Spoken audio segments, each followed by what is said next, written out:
दोस्तों, आज मेरी बात थोड़ी जिसका मुझे थोड़ा परेशानी हुई है, मैं उस पर थोड़ी आपसे चर्चा करना चाहता हूं। और वो नॉर्मली मैं अपनी सारी बातें पेरेंटिंग पर रखता हूं कि हमें अपने बच्चों को कैसे, विद्यार्थियों को, बच्चों को कैसे ट्रीट करना है ताकि एक जिम्मेदार नागरिक बन पाए। आज मैं थोड़ा सा एनटीए वाले इस केस को, जो नीट का केस हुआ था, उसके साथ जोड़कर कुछ बातें आपको बताना चाहता हूं। देखिए, मीडिया रिपोर्टों के अनुसार हमारे पास पेपर हुआ नीट का, और मई के पहले हफ्ते में पेपर हुआ। अभी जून का पहला हफ्ता खत्म नहीं हुआ। आज कुल 5 जून की तारीख है, लगभग 1 महीना हुआ। इस 1 महीने में 8 छात्रों की आत्महत्या मीडिया के रिपोर्ट के अनुसार मात्र नीट के पेपर के बाद हुई है, नीट के कारण से हुई है। और भी हुई होंगी जो समाचार पत्रों में है, मैं उनकी बात कर रहा हूं। अब आप ध्यान दीजिएगा, और मैं जो बात आपसे करने वाला हूं, मेरा उद्देश्य इसमें जागरूकता फैलाना और संवाद है। किसी निष्कर्ष पर मैं किसी को गलत या ठीक नहीं कहना चाहता। आप बातें थोड़ी हम करेंगे, जो आपको ठीक लगे स्वीकार कीजिए और उस पर चर्चा हो। मेरा कहने का मतलब यह है, समाज में जागरूकता हो, संवाद हो। जैसे आइए कुछ घटनाओं को देखते हैं।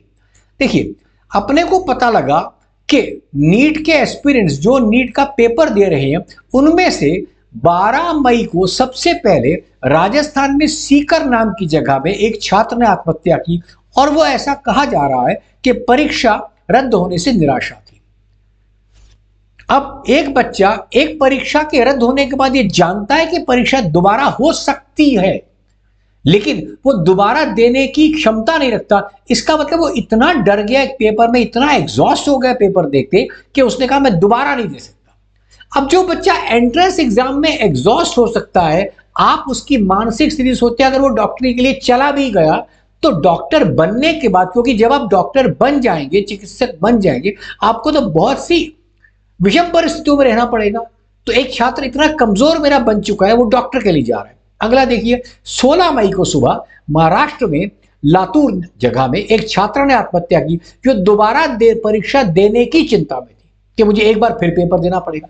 एक बार बेटा आपने पेपर दे दिया, दोबारा पेपर आपको देने की इतनी चिंता हो गई क्योंकि आपने सोचा शायद जीवन में एक ही पेपर दूंगा।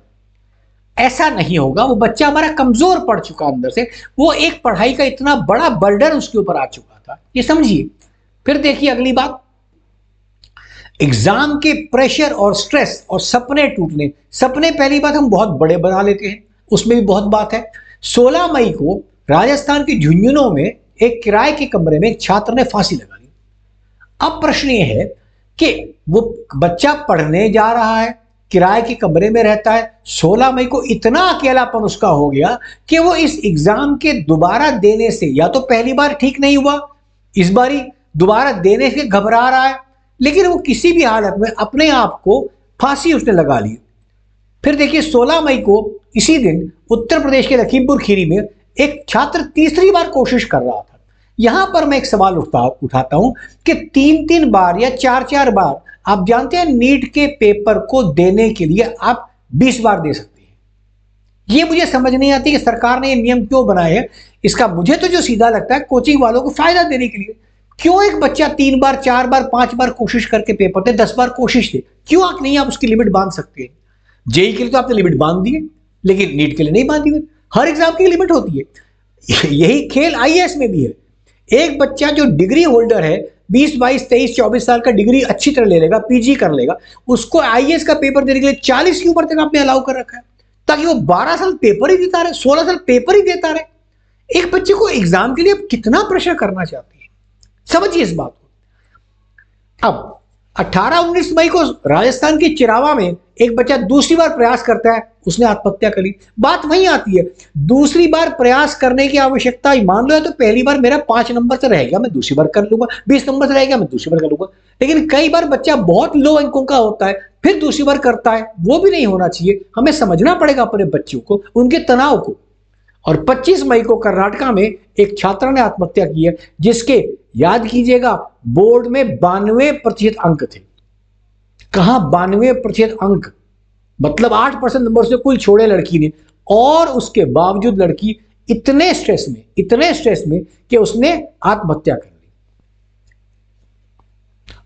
8 सुसाइड्स इस महीने में तो ऐसी हैं जो कंफर्म्ड समाचार पत्रों से है। मैं नहीं चाहता और डेटा क्या है बाहर का, लेकिन समाचार पत्रों में इतना आया हुआ है। आइए, 28-29 मई को मध्य प्रदेश में मऊगंज नागपुर में एक छात्र ने आत्महत्या करी और नोट में लिख दिया कि अब अच्छा नहीं कर पाएंगी। मतलब मैंने एक बार अच्छा कर दिया, बहुत मेहनत करके अच्छा नहीं कर पाएंगी, तो क्या उसका कैलिबर उतना नहीं था? जोर डाल के उसको पढ़ाया गया था। सोचिए इन सारी बातों को। और अंत में 3-4 जून को, मैंने आपसे कहा आज तारीख 5 जून है, कोडरमा झारखंड में एक और मामला सामने आया जिसमें अभी विवरण जारी है कि ढूंढा जा रहा है क्या है। लेकिन कम से कम इतनी आत्महत्याएं एक साल महीने के अंदर, 8 आत्महत्याएं। सवाल यह है कि अब मैं नहीं कहता बड़े प्रतिभावान बच्चे थे, लेकिन प्रतिभावान थे नहीं थे, मेरे देश में हर बच्चे की अपनी प्रतिभा है। हमारे यहां परेशानी यह है कि हम प्रतिभा को नापते सिर्फ अंकों से है। उसमें कोई और प्रतिभा हो सकती है। हालांकि हार्वर्ड गार्डनर ने नई थ्योरी बना दी है, उससे लोग जान सकते हैं कुछ और चीज के लिए बच्चा मेरा बना है। एक बच्चा जिसे भगवान ने दुनिया में भेजा है, हमने 16 साल तक उसको पाल पोस के बड़ा किया, 18 साल तक, क्या उसमें हम कोई खूबी नहीं देख पाए?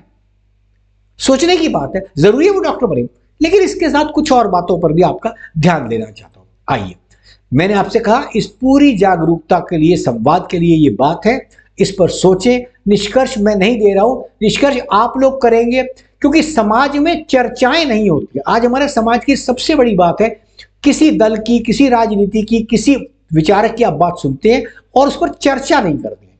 मैं कहता हूं समाज में चर्चा आम बात होनी चाहिए। देखिए, इसमें कहा गया कि इस काम में कोचिंग वाले जिम्मेदार हैं जो ये करवा रहे हैं। हाँ, बिल्कुल ठीक हो सकता है जी, बिल्कुल ये हो सकता है, क्योंकि कोचिंग वालों ने जिन बच्चों को पढ़ाना है उनमें से कुछ की फोटो टांगनी है और फोटो टांगने के बाद अगली बार अपनी फीस बढ़ानी है। बड़ी सीधी सी बात है। अब लेकिन कोचिंग वाला चाहे पहली बार पेपर आउट कराए, कुछ को दे, या दोबारा अपनी फीस बढ़ाए, इन दोनों केसेस में पैसा कौन दे रहा है जी? अभिभावक। तो अभिभावक को पहले समझना पड़ेगा मेरे बच्चे को कोचिंग की कितनी जरूरत है, कितनी पढ़ाई है। देखिए, जो प्रतिभा है ना एग्जाम की, वो ठीक है थोड़ी बहुत आप कर देंगे, लेकिन जो आपकी बुद्धिमत्ता, बौद्धिक क्षमता है, वो कोचिंग सेंटर नहीं बढ़ा पाते हैं। वो तो आपको पैना कर देती है उस एग्जाम के लिए। लेकिन हमें चाहिए हमारा बच्चा अपनी बुद्धिमत्ता का विकास करे, कौशल का विकास करे। आइए, अब फिर बात कहते हैं सरकार के ऊपर। सरकार ऐसा करती है, सरकार के लोग जिम्मेदार है, एनटी है, जो भी, आप किसी नेता को बोल देंगे, किसी मिनिस्टर को बोल देंगे। पर मेरा सवाल इसके अलावा एक है, आप सरकार से क्या सवाल पूछ रहे हैं कि ये पेपर लीक क्यों हुआ? मैं इससे बड़ी बात पूछना चाहता हूं। देखिए, हमारे पास 24 लाख बच्चों में से कुल 1 लाख सीटें ही क्यों हैं, जबकि WHO के स्टैंडर्ड के लिहाज से हर 1000 व्यक्ति पर एक डॉक्टर होना चाहिए, और भारत में अभी 2000 व्यक्तियों पर एक डॉक्टर है। मतलब पूरे भारत में समस्त चिकित्सा पद्धतियों को मिला लीजिए, होम्योपैथी, यूनानी, आयुर्वेद, MBBS, सब मिलाकर के जितने डॉक्टर हैं वो अभी आधे हैं। तो क्या आप अपने डॉक्टर और नहीं बढ़ाने चाहिए? और 24 लाख में से अगर आपको 1 लाख ही बनाने हैं, तो 24 लाख बच्चों को आपने पहली बार अलाउ क्यों किया? क्या उनमें नहीं छांट सकते? हम जेई का पेपर, IIT का पेपर होता है, देखिए उसमें 12 लाख बच्चा बैठता है, लेकिन जो लोग जेई एडवांस का पेपर, मेनली IIT का पेपर देते हैं, उनके लिए 1.5-2 लाख छांट लिए जाते हैं उस 12 लाख में से। तो रेशो कम होगी। यही काम यहां होना चाहिए। 1 लाख बच्चों को करना है यार, इसको 3 लाख को बोल दो, 4 लाख को बोल दो, इतने बच्चों को ही अलाउ होना चाहिए।